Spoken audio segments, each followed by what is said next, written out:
the United States, and this is reading from a grateful nation. And set this flag as a small appreciation for honorable different service.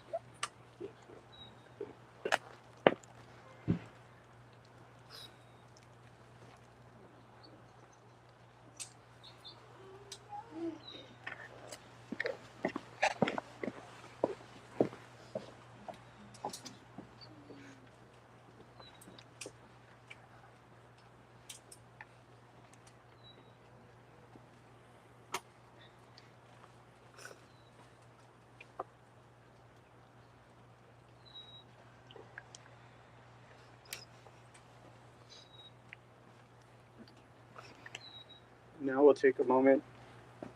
If you would like to bring up your prayers, your wishes, put them here in the pit.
A Journey of Faithfulness. Peter was born December 5th, 1948, a winter baby in the world still recovering from war, but ready for new beginnings. President Truman was in the White House. Nat King Cole's voice floated from radios, and the streets glittered with holiday lights. Families were gathering in the warmth of the season, and the midst of it all, a boy came into the world who would one day become a steady light for others. From the beginning, Peter carried both grit and warmth, qualities that would shape the man we knew. When duty called, he answered. He served in Vietnam with courage, standing beside his brothers in arms. Yet when he came home, he returned to a nation that turned its back on him. And so many like him, that rejection left a wound deeper than any suffered in battle. Life grew heavy. Addiction, homelessness, and prison followed. For many, that would have been the end of the story, lost to the margins of society, too quick to forget. But Peter's story did not end there.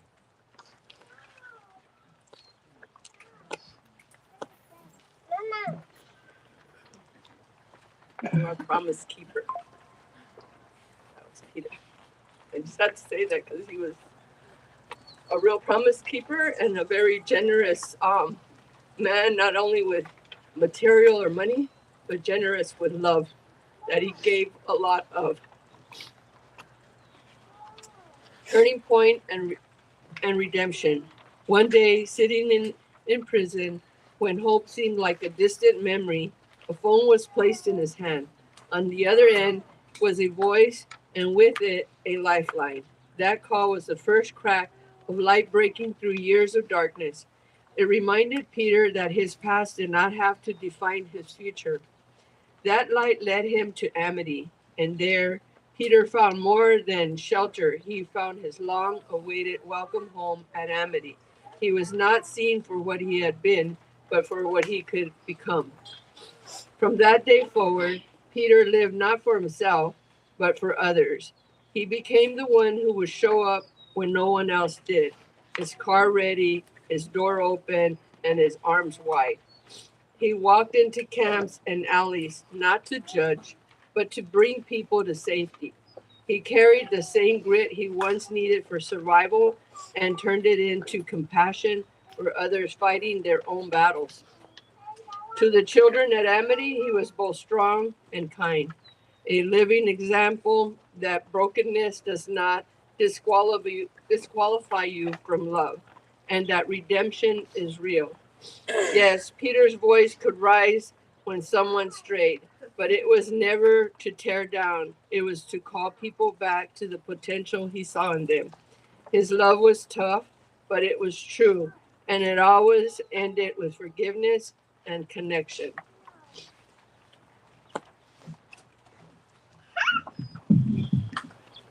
Peter understood something that most of us only learn the hard way. Redemption is not a single event, but a daily choice. And every morning he chose again to turn pain into purpose, scars into strength, and despair into hope for someone else. On August 6, 2025, at the VA hospital in Tucson, Peter's journey came to a close. He was not alone.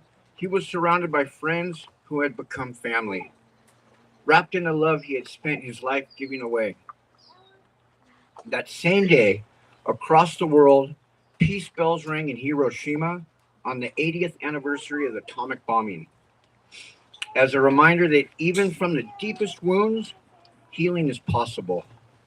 In Bolivia and Jamaica, people celebrated their independence, honoring the struggles that led to freedom. And here in Tucson, we honored a man who walked his own long road from struggle to freedom. At 2:32 in the afternoon, Peter took his final breath. Just as he entered this world in December's season of light and hope, he left in the warmth of summer, his life having come full circle from light through darkness and back to light again. Peter's journey was, above all, a journey of faithfulness, always faithful to his brothers in the corps, always faithful to those still struggling in the margins, and always faithful to the calling of love, redemption, and hope. Semper Fidelis, Peter. Always faithful, always remembered.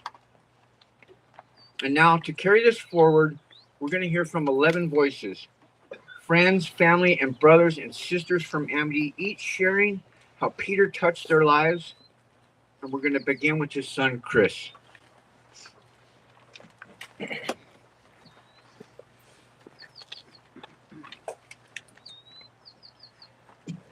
All right, good morning. I want to thank everybody for coming out to this celebration of life for my dad. Just a few words. My greatest moment with my father came when I made my first trip out here to Arizona. It was me and my little sister. We drove out here. It was about a 6 to 8 hour drive, long drive. My greatest moment had been when he was selected to take part in Operation Freedom Bird, a journey that takes Vietnam veterans to Washington, D.C. to visit the Vietnam Wall to finally receive the healing and honor they deserve. I will never forget that day. We were a part of the welcoming party. The welcome home that our Vietnam veterans never received when they first returned from war. I can still see the look on his face, even though there were tears in both our eyes, tears of joy, tears of happiness. When he spotted me there waiting for him, I could still feel the strength of his hug, the way he held on like he never wanted to let go. For me, it was more than a reunion. It was an honor to stand there as his son and give him the welcome home he had been denied for so many years. That moment will stay with me forever. Once again, I just want to thank you guys for the love and support that you have gave my dad. Um, just thank you, Jess, Arnold, just everyone, Josie, Miss Josie. Just want to thank everyone that has something to do with his life here on earth. Thank you.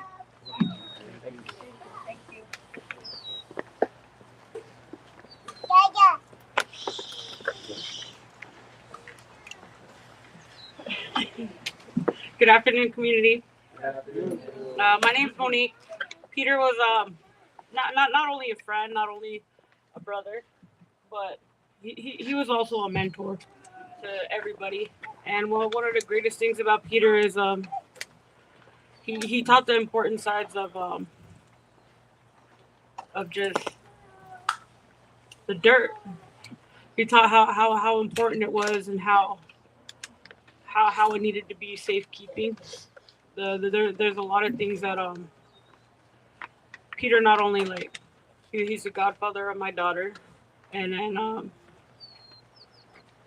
I wrote something because I knew I was gonna get emotional and forget what I was gonna say. And it's just something I wrote. I know this man not only as my friend, not only as my brother, and not only as my father, but my mentor. His name is Peter Burke Starks Jr. Peter demonstrated that there were relatable truths, that there are massive lies and manipulation within all of us, with probably a relatable time that all of us at one time not cared. That these were many cycles of waking up and probably wondering how we would get through another day, especially this day. That all people are terrified of change. He said discovering reality meant we were all equally estranged. He said getting sober was not a choice. He said it was a surrender. The biggest change in our lives was Peter was present. He always said that imperfection was a gift and that it needed to be protected. He demonstrated exactly that the dirt can show you many beautiful things that mountaintops can. Peter showed honest reassurance in every single one of us that he couldn't rescue you or he couldn't rescue me, because exactly as he looked at us, we were never powerless in his eyes. He even told me one day that he couldn't fix me, but when he looked at me, I was never broken. I know he would tell us that he couldn't heal us because he always saw us in his wholeness. One of the biggest things I've learned is change is constant. It's not the change that creates the pain. It is our resistance to the change that creates the pain. And when I say that, all I think is Peter is still teaching us right now. Teaching us to understand that this grief is probably one of the utmost honest reflection of his love we all have with him today. The only journey is the one within. Thank you, guys.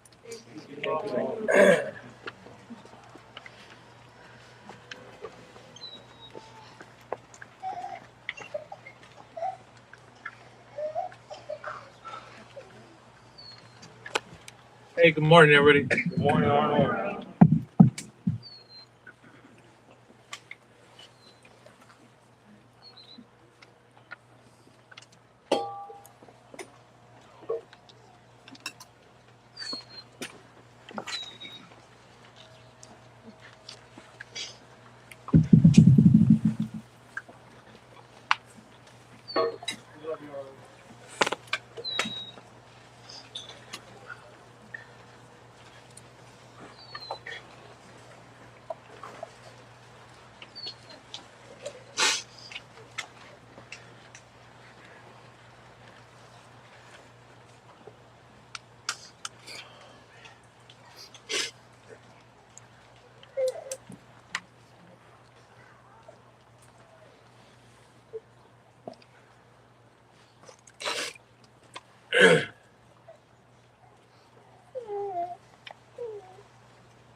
So Peter is one of my best friends.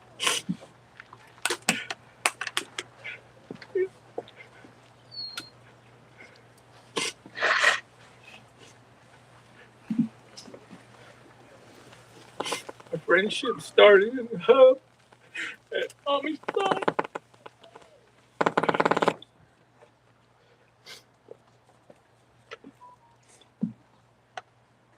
Through the years, he has touched my life and others in countless meaningful ways,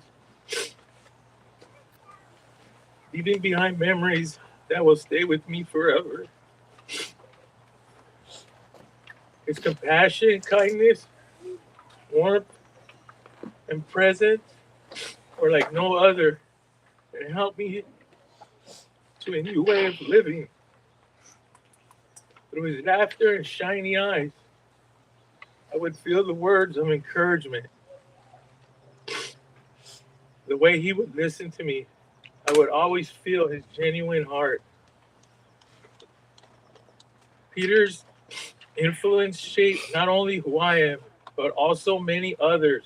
And that's how I will strive to treat people around me. With patience, compassion, and love. What I will carry most is the way he made me feel valued and understood.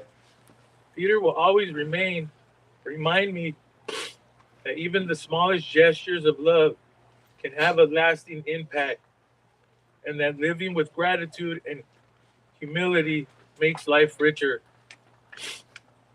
Even though his physical presence is no longer here, the imprint he left on my heart will always remain. And I will continue to honor him by living in a way that reflects goodness he effortlessly shared. Thank you. Thank you, Arnold. All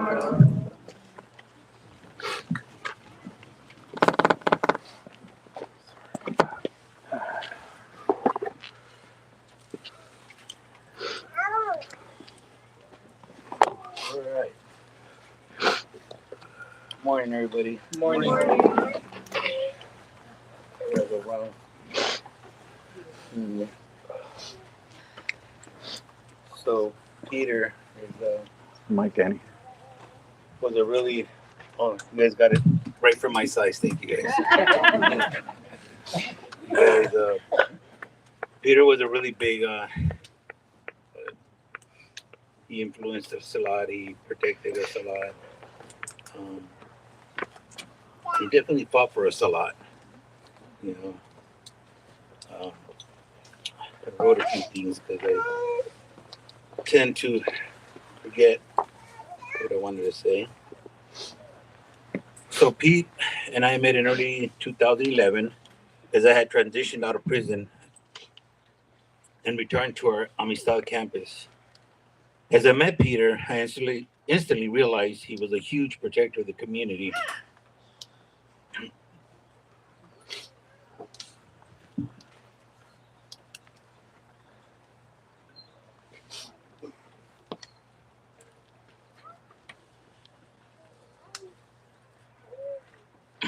And would tell you how he felt without hesitation. We became great friends and peers. It was like, I don't know how many of us is there, 6, 7 of us that really stuck together into today, to this very day.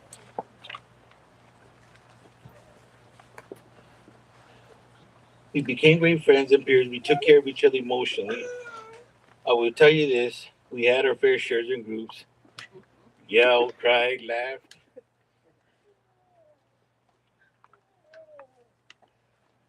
And with that, we gave a huge insight into each other's lives and grew our trust and bond much tighter. Me and Peter became roommates for about a year and a half or two. Can't remember the length of time, but you know, we definitely grew a strong brotherly relationship. On my on my days off, I would head out and meet with family or just drive around the city.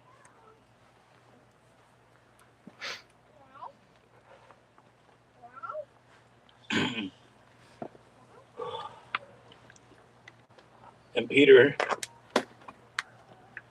would never fall asleep until I returned.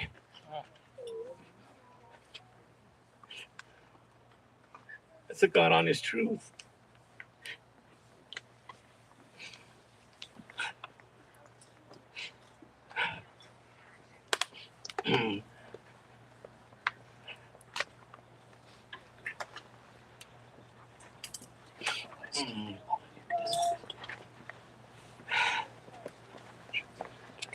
Until I returned back to the campus, I would walk into the room. He would look up at me. He would look up at me, and he laid in bed, watching some old school TV shows. He always loved those.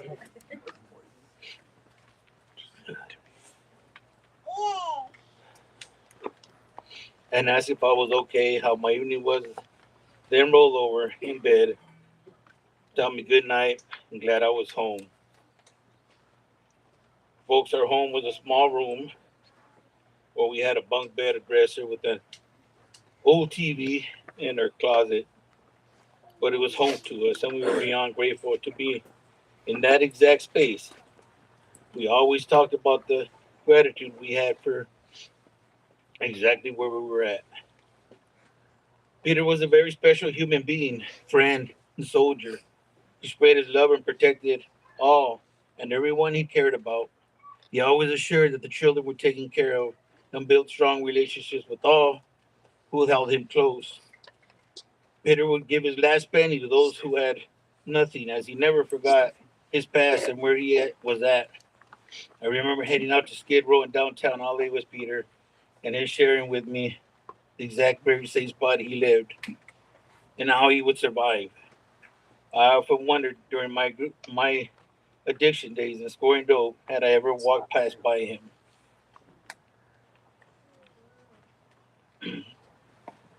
Peter had a great sense of humor. We laughed, and he would yell when I acted up.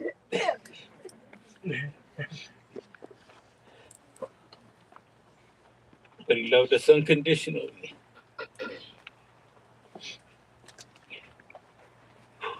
He would tell us that he could build a 2-story house out of cardboard.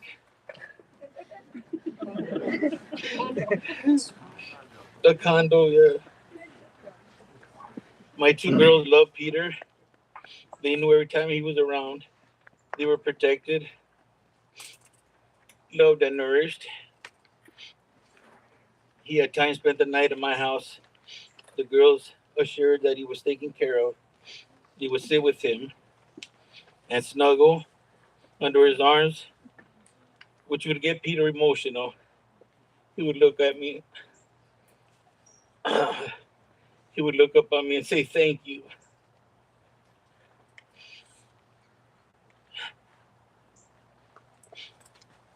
Chris, thank you for sharing your dad with us. He often spoke about you. As we would talk about us making amends with our boys, we both had the same situation. I was seeking mine, he was seeking you.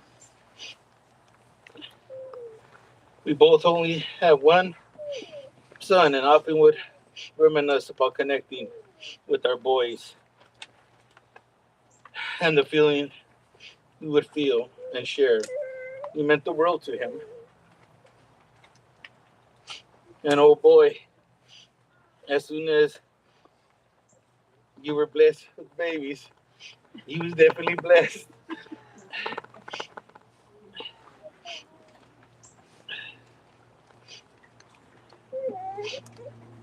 My condolences to you, Chris, and your family.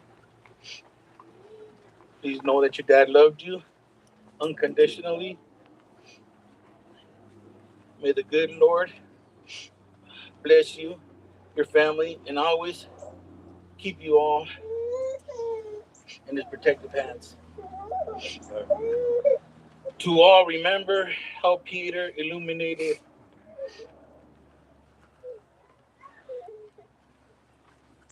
as he would see us all come back to visit or hear how good people were doing.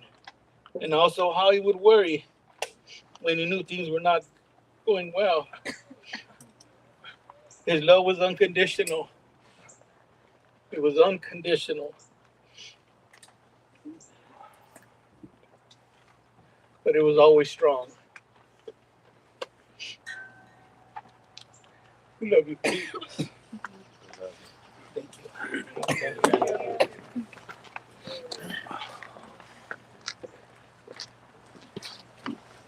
Good morning. I first met Peter 14 years ago at Amistad. I was attending orientation for Family Day to be able to visit my mom, and Peter ran his story. I was immediately moved by the person that I had never met but felt drawn to. Little did I know that he would eventually become such a powerful person in my life and my family's life.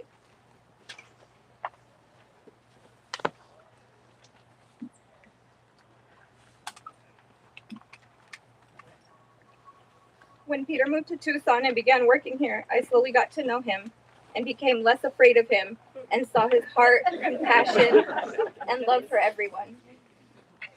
Peter was the type of person that even if you met for a short minute, he left an impact on you and was so memorable. He did so much outreach and presenting on Amity's behalf over the years.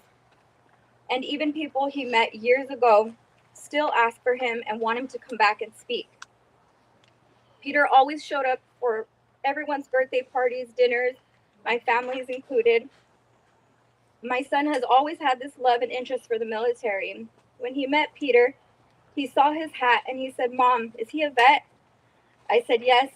And he immediately got up and walked over to him and said, "Thank you for your service." They hugged and Peter started to cry. He then took off the hat off of his head and gave it to my son. He is wearing it today and cherishes the friendship they built after that day.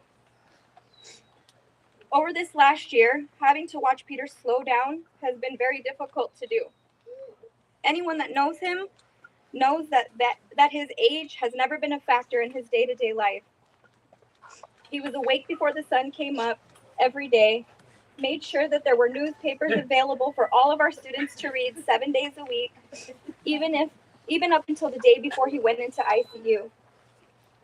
I tried so many times to put our newspapers back on a subscription to be delivered, but he refused as he didn't trust the newspaper delivery to do a good job, and he would do it better. I gave up the fight and continued to let him be the one to bring it every day. He spent the last 8 years taking care of Dragonfly Village, protecting Dragonfly and all of its students and residents that have been there throughout the years. When we told him that it was time to slow down and come back home to CTR just across the wall, we could see the sadness in his eyes, but the understanding. Over the last month, Circle Tree Ranch and Dragonfly have felt like a different place. His presence, his voice, and smile at the front gate is greatly missed. We love and miss you, Peter, but we promise to do what you preached and taught us every day. Don't be the one sitting at the table talking about how we can fix things. Be the one in the trenches making it happen. Don't tell me you love me, show me you love me. Don't tell me you care, show me you care. Rest in peace, my friend.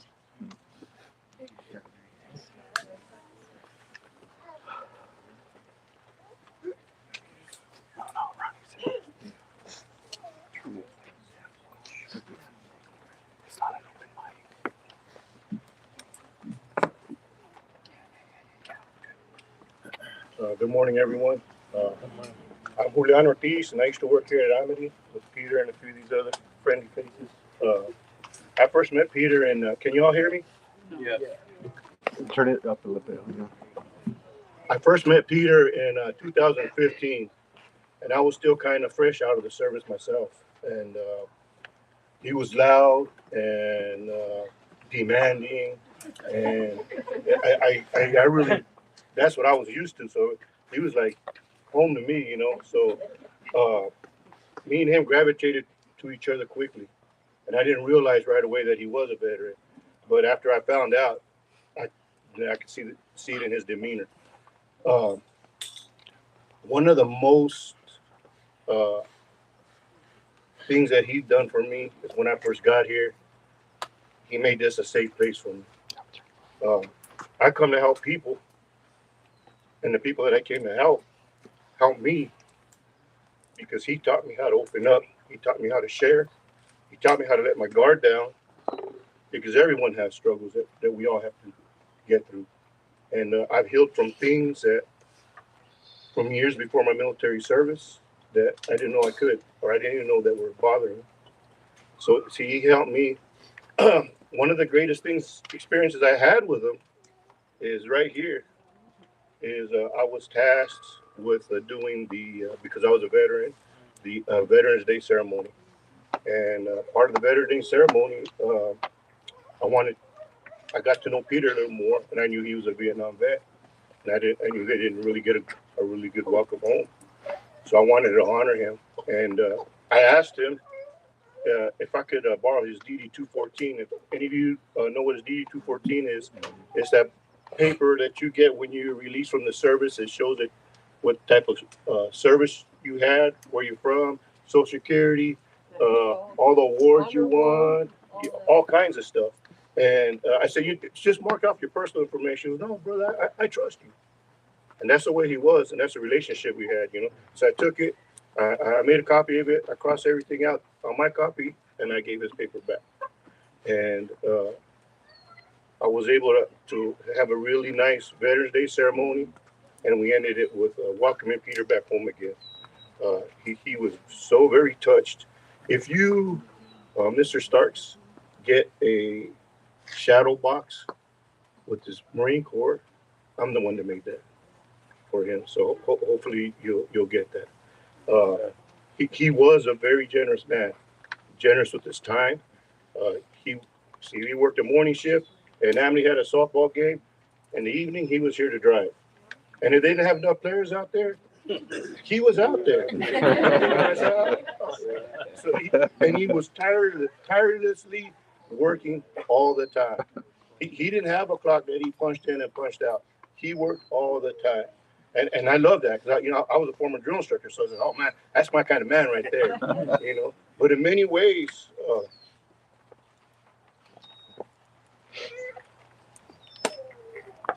when I was young, I lost my father when I was 6. In many ways, in our close relationship, he was like a father figure to me. Well, I had the opportunity to take him and Sheila with me on a trip. We went to San Diego. We went to go see the Marine Corps ball. And he was like a kid in a candy store. He loved it. The ceremonies, they recognize the oldest Marine president, the youngest Marine president. They talk about the battles. They say passages from Marines in World War I, II, Vietnam, all the way up to present, and they even recognize the Navy, since we're so close to it. We're a division of the Navy, the men's division. But he was always so great in everything, and he was always so humble. Everyone here loved him, even though he was loud, and that's what he was, and that's what worked for him, and that was great because it's what made me kind of gravitate towards him. He was like you said, the other person said that she was a godfather of her child. Well, I got my comadre Lisa and my compadre Charles, and he was our compadre too, because me and him both baptized and confirmed their two children, Anthony and Erica. So he had a bond with many people, and I'll say a few things that are cliche, but there's times where when you're struggling, and he would share his struggles, and it was evident that he was an exquisite example of God's plan. He went through a lot of turmoil in his life, and when he was in the service, he rose to the rank of corporal. I believe he won 2 Purple Hearts, or he didn't win them. He was honored with 2 Purple Hearts that he earned, and he rose to the rank of corporal. And a corporal in Vietnam, you're standing next to the next one above you, pretty much is God, because you can be either holding the gun or controlling everyone that has the guns. So there's time to step up and come down. And as a corporal, we talked about 11 people speaking to honor the Orders of century. Yeah, the orders of the century, right? And well, as a corporal, there's another thing that's called the 14 leadership principles, right? Judgment, justice, dependability, initiative, tact, enthusiasm, endurance, courage, bearing, unselfishness, loyalty, enthusiasm. And he came with all those. And through all his struggles growing up in life, struggles in Vietnam, that was nothing easy. There were so many new things that Americans had to deal with. That was the first nationally televised war. That's why it was so unpopular with the people. And that's why we struggled so much when they came back home. There was new ways of fighting that the Vietnamese were using. Just by what we ate, they could smell and tell where we were at. So we had to learn to change those things, So you learn a lot of different things, and there's a lot of struggles. And 1 minute, your best friend could be right beside you. The next minute, you can see your friend plastered all over the wall. So you had to deal with that. And then he felt that he really accomplished something for his country and for his people, and to make it a safe world for the world, And he came home, and they were treated really bad. Vietnam veterans in general. And now you're a minority, African Americans, Hispanics, Natives. We were all treated bad. And it was even worse when you came back from Vietnam, So he really, and the next cliche I'm going to end up with is the Lord puts you on a path, and he gives you things to deal with that's going to help you later in life for what he has you there for. And he struggled through all those things and he struggled on the street. I remember hearing the story about him being able to make a 2-story mansion out of cardboard. And I was in awe. But he was able to bring it all together once he crawled out of that hole that, you know, sometimes we become to be into. Once he crawled out of that hole and he learned about himself and he learned about the special tools that he had, he lit a lantern and he went right back in that hole and he guided others out. And his most special gift was guiding those out of the darkness.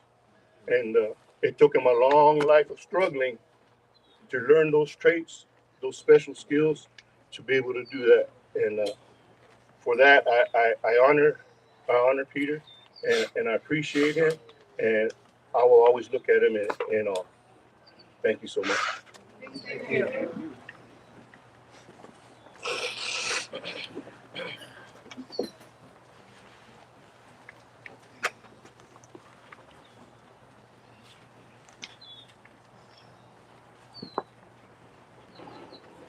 Right there.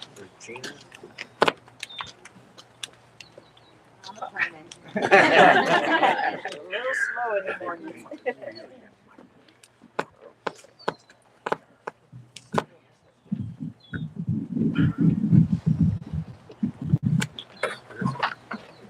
Just for me, the sun shows up. Thank you, Pete. Good morning, everyone. Good morning. It's an honor and a privilege to have known your dad. He was a very special man from the day I met him. And it's so funny that people talk about his condos. My biggest memory of him, like describing when he lived on the street, he said he used to have 10 shopping carts with his stuff in it that he tied together and he would drag around when he moved from spot to spot. And I was like, wow, you know. I watched Peter go from the transition of being homeless to being held and helped and being the person he wanted to be. And he took that seriously, and he really just embodied all of our traditions that we have here in the community. Yeah, you know, I also have a message from his friends in the California training facility, the director there, where he first got introduced to Amity inside the prison. And I'm going to read that for you guys. From your CTF family, formerly known as the Circle of Insight Campus, we are deeply saddened to learn of the passing of our dear brother Peter. His transition from life leaves a profound void in our hearts, and we extend our deepest condolences to all who knew him and loved him. To his family, friends, and the many lives he touched, we stand with you in your grief and share in the sorrow of this great loss. Peter was more than a friend or colleague. He was a beacon of strength and compassion and transformation. Peter served this country with honor as a soldier in the Vietnam War. Like so many veterans, he returned home bearing the invisible wounds of that experience. Without the support and resources so desperately needed to heal, Peter found himself fighting a different kind of war, one marked by addiction, homelessness, and incarceration. But Peter's story did not end in struggle. It was transformed into one profound redemption and purpose.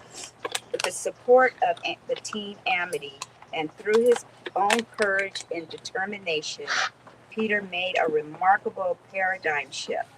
He turned his past into a platform for healing, not only for himself, but for countless others. His smile, his hope, and his truth were the tools that he used to lift others, reminding them that no matter how hard you fall, There is always strength in accepting the hand that helps you rise. Peter was not swallowed up in death. He was swallowed up in life. He turned what seemed like a setback into a powerful comeback. He ran his race with courage and dignity, and he finished his course with honor. Today, we do not mourn Peter, we celebrate him. We honor the footprints he left in our hearts, the lives he touched, the love he gave so freely. Weeping may endure for a night, but joy comes in the morning. Rest in power, Peter. You have fought the good fight.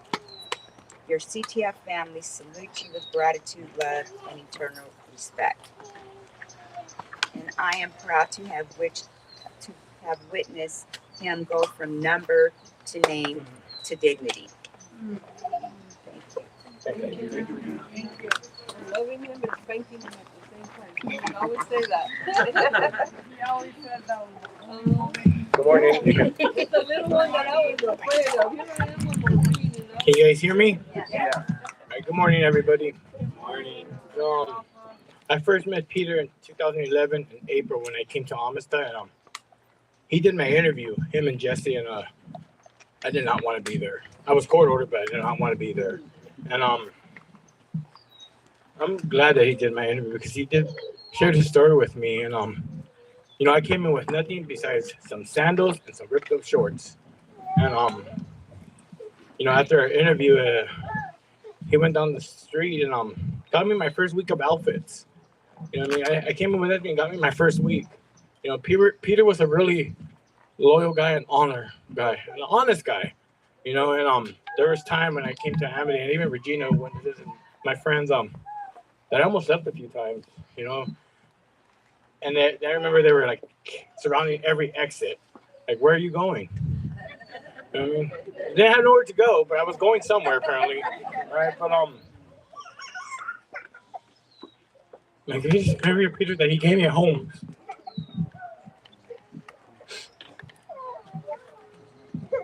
He was my first support when I was able to go out on passes.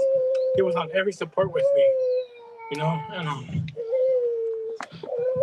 like Regina said, we're gonna honor him, you know. And you know, when Peter died 2 weeks later, his dog died, you know. So I'm glad that Dembe's up there with him, and then my dog's up there with him too. So they're taking care of him, you know. But one thing I will always remember about Peter is love and the kids. You know, he always cared about the kids. You know.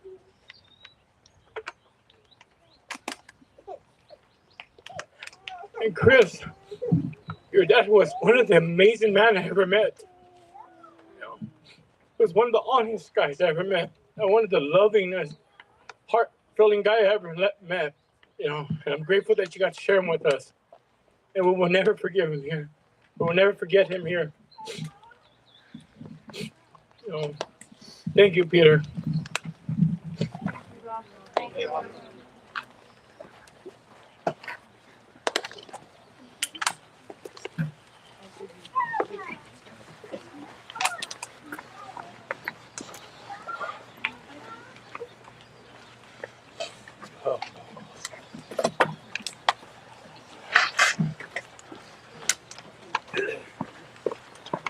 Hi, everybody. I'm Joseph. Hey, Joseph. Right, and I was honored to see Peter arrive at Amistad. I've known him from the very beginning, and you know, so it was hard for me to kind of write some stuff down, but I did because I have so many memories. And I wrote, my brother Pete, thank you for always being there for my family and me. Our relationship really blossomed when he was invited for Thanksgiving at my house. And I asked him to cut the turkey. And he worried that, you know, he said that he was, you know, I can't cut, I'm going to butcher it. And I told him, we're just eating it anyway, so it don't matter. From there on, he was a member of our family. He attended games, graduations, birthdays. He would come to the house on weekends with either Jack in the Box tacos or breakfast jacks at 8 a.m. It got to the point where I just gave him a house key to the house so he could just come whenever he wanted. You know, hopefully he wouldn't come at that 4 a.m. when he got up. I was really sad that he moved to Tucson. And in the back of my mind, I told myself, I hope he hates it. But he did it. He loved it out here, and I loved it for him. You will always be in my heart. I will always miss you, always.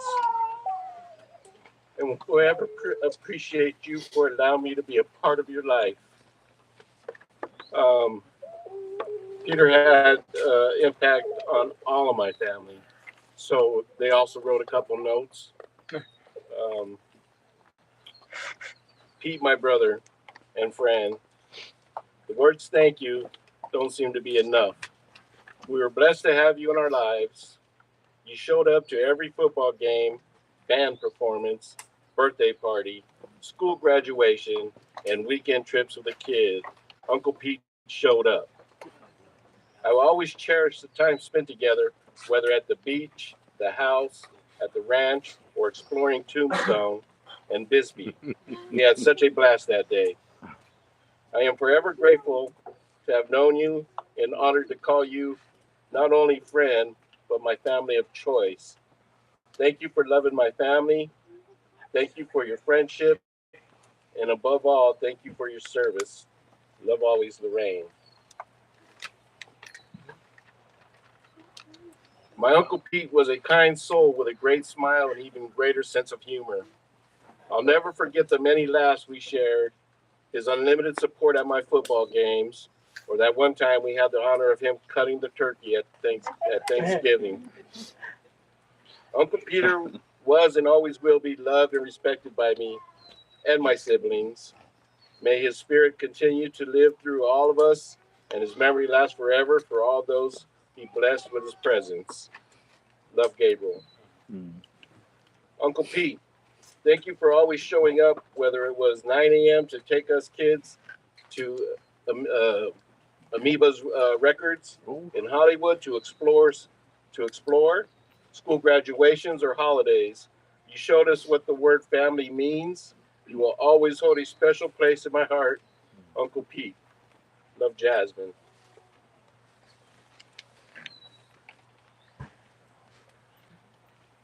Peter Starks, we knew him as Uncle Pete, not by blood, but where it mattered. He was someone who showed up no matter what. He was at every birthday, holiday, or even small visits.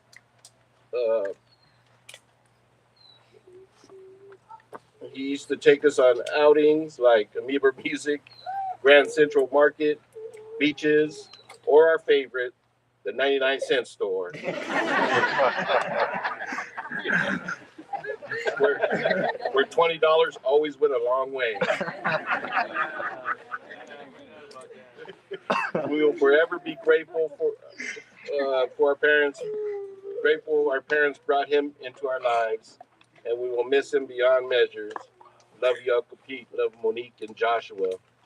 And just a little funny story. You know, my daughter Monique had a son. His name's Hunter, my grandson. And you know, after she had him, Peter sent her money. You know, so you know, and then. You know, and he didn't do it the new way. He didn't do no Zelle. It was Western Union, where you had to have your ID and go get it because he didn't know how to sell. But, you know, it seemed like every payday there was money coming. So I called him, and I was like, "Hey, Pete, it's almost like you're paying child support or something." And he laughed, and he was like, "That baby needs things." I was like, okay, we just laughed. And for Chris, you know,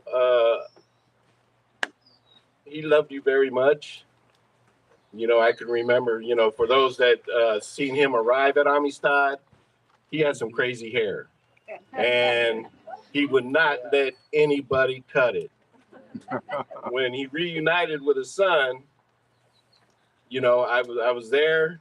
I got to take pictures, and he let him cut his hair, and it looked nice. And he was very excited about it. He appreciated it, and he always bragged about it.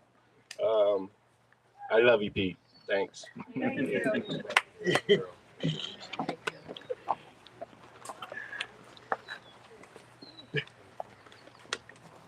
Good morning, everybody. My name is Adrian. I came here in 2019, and I think Peter was one of the first people that I met here.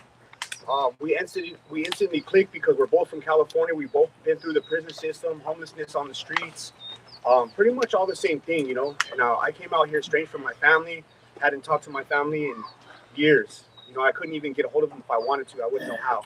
That's how bad it was. And I think I was here for like 2 months, and then I ended up really, really sick. I had like a cramp in my side that turned out to be something so serious that it needed I needed a life-changing surgery, like something to help me live. I was about to die, you know, and not knowing anybody here, I was here for like maybe 2 months, like I said, and Peter would come and visit me every weekend. I'm like, I don't even really know this guy, you know what I mean? Like, wow. And me not having my own family to call and be like, hey, I might be ready to check out, you know, like it meant a lot to me, you know. And that day he became my family. That day, right then and there, he became my family. Whenever he needed something, I had him. It didn't matter what it was, you know. And I know he touched the life of many, you know, but that's how he made an impact in my life. And I find myself doing the same thing today when we have students here, whether they have family here or not, whether they're from here or not. Like, I'll go and visit them. I'll go and chop it up with them, you know. And that's something he instilled in me. And you know, I always cherish Peter for that. You know, he'll never be forgotten. He was genuine. You know, he definitely withstood the test of time. You know, when you hear the word genuine, you know, somebody told me this the other day. You know, when you hear the word genuine, they think of a leather coat or something that was made with good material. You know, and it's gonna last. It's gonna withstand the test of time. You know, and that's definitely Peter. Thank you guys. I appreciate you guys' time. Thank you.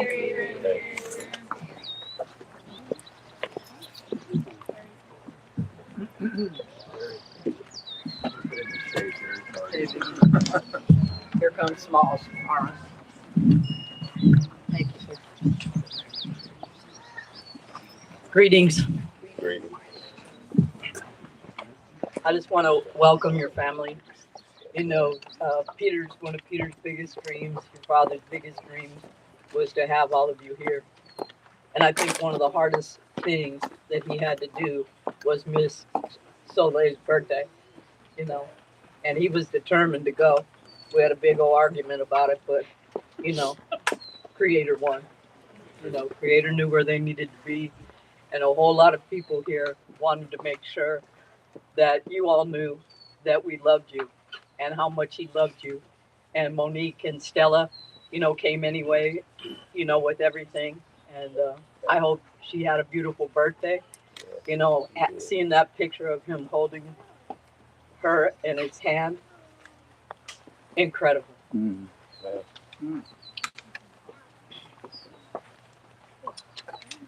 Well, I woke up this morning and I wasn't quite sure what to do to honor Peter. So I flipped over Alexa. Okay, let's get this straight. I flipped over Alexa and I said, Alexa, play Kenny G.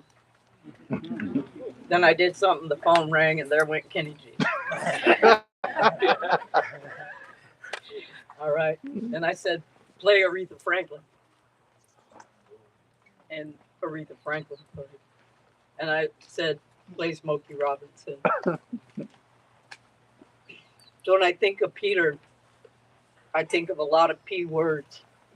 And first of all, he was forever grateful to the pioneers, to the people that are the foundation of Amity Foundation, that the pillars, that the people that lived through and had families in the Vietnam War, or the people that were pioneers here, that he was forever grateful, that he always wanted people to know that you brought this, and out of this, thousands of people get help every day. And in honor of Naya, he said, I promised Naya I'm bringing those damn papers every day, and you're not stopping me. I faltered several times since then, but I've tried to work on bringing the papers. I still need improvement. Those same pioneers were alive during the civil rights movement. During some of the worst fights about prejudice and hatred in the history of the world.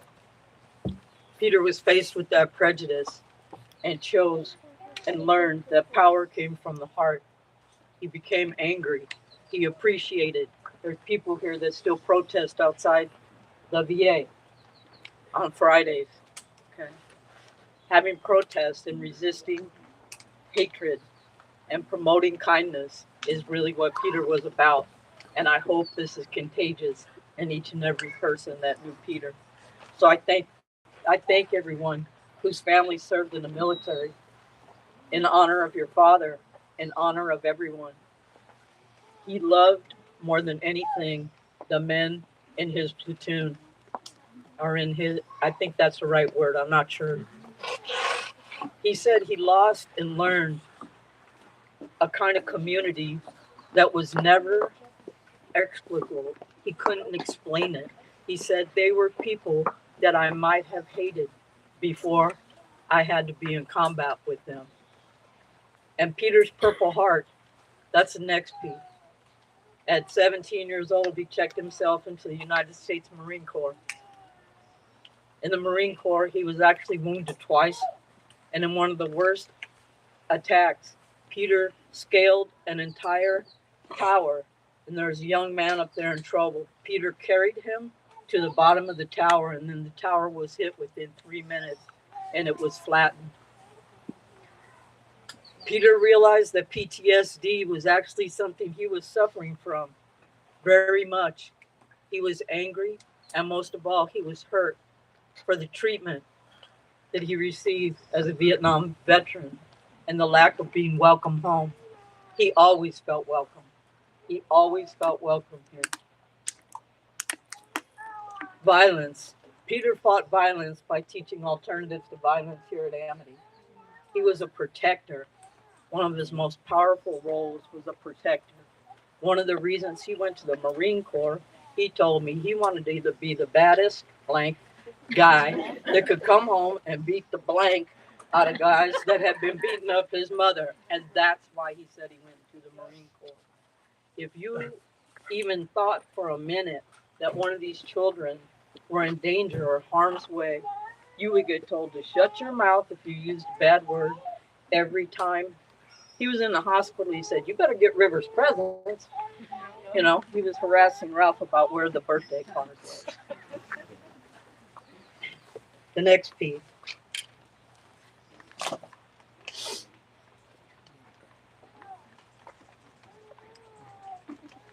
Promises. Many times the promises were unsaid, but the promises were kept. He brings dog treats, newspapers, kind of Gatorade you like. I had the privilege of riding with him for the past year and a half in a car throughout Arizona. He thought he would never get back in prisons to help anybody. He got back in prison. He got his fingerprint clearance card. He overcame so many things that are undeniably painful for the family groups, for the kindness, for the understanding that people brought. So, Peter, my wish for you is that you live in perpetual peace. And I was going to ask, I didn't do it fast enough, but I was going to ask Robin if she'd help me for just a second. Sorry to put you on the spot, but well, I'm not real sorry. Yeah. So Robin was a little rowdy and a little resistant when she was young too, and protested and did all kinds of things. But also Robin was very close and impacted by the war and the impact on her close friends. And so I wanted Robin to please hand this. This is a watch, a Marine Corps watch that I found on Craigslist, believe it or not. And when I went to get it, the man who was a Marine, who was in a rehab center, told his wife, "Can you please give this and get this to another Marine before I die?" So I had it engraved. The back of it says Corporal Peter B. Starks, and I wanted to ask Robin to hand that to you.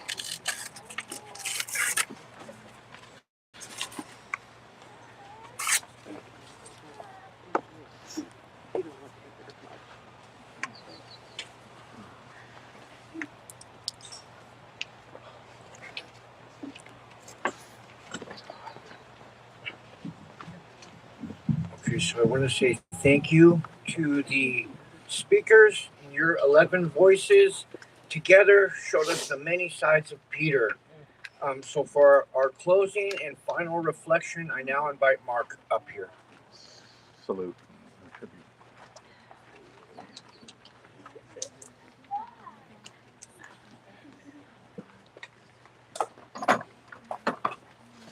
Morning, everybody. I want to offer everybody my heartfelt condolences. It's been an honor to listen to everybody speak. Today we've honored Peter as a Marine, as a friend, as a family, as a godfather, as a mentor, and a man of redemption. We have told his story and we have shared our own. What stands out is not just what Peter endured, but what he gave. He showed up when it mattered. He carried both courage and warmth. He was faithful even when life gave him every reason to quit. That is the gift he leaves us, the reminder that faithfulness is not just a word. It is a way of living and showing up for one another again and again. And now, as we prepare to light the flame, we do what Peter always did. We bring our whole selves forward with honesty, with love, and with hope. And at this time, I want to invite up Stella and Kiara for the lighting of the flame.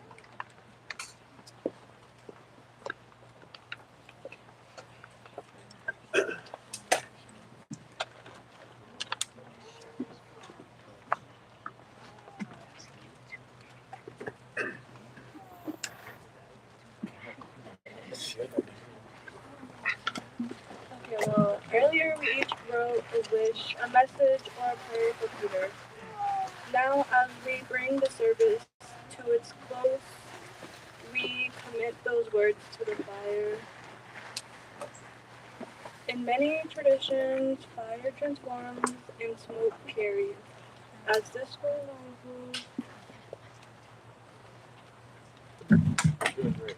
flame rises, so do our prayers and our love carried upward to the heavens, to the Creator and Peter himself. Let this fire be our symbol of remembrance. Let this fire be our symbol of remembrance and faithfulness. And as the smoke rises, let us hold silence together, honoring Peter. Okay.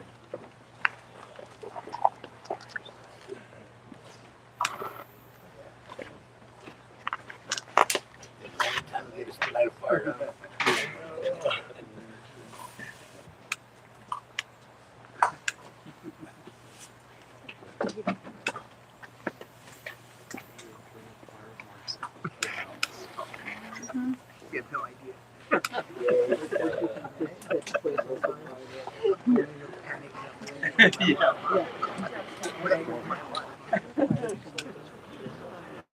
Now with the flames before us, we join in the Amity dedication of friendship.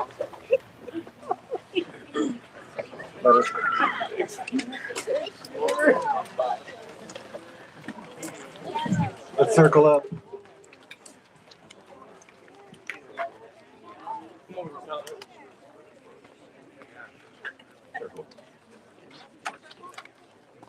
You can. Wherever you can circle, if everybody can just kind of join.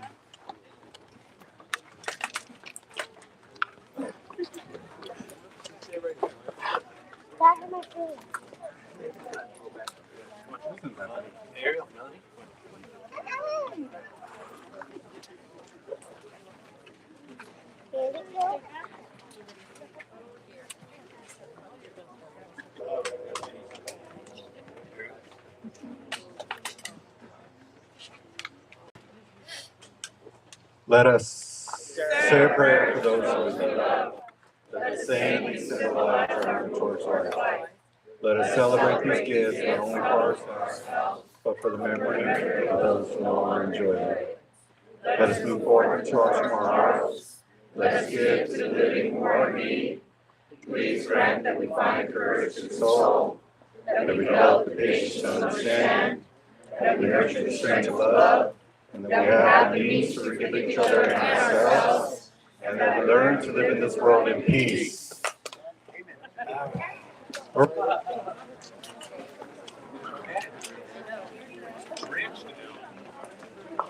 If everybody wants to make their way to, thank you everyone for being here today. We're going to continue this celebration inside Bear Hall, where we'll still have a mic, we'll share some stories, we'll see a slideshow, we'll have some food, and we'll continue the celebration there inside Bear Hall.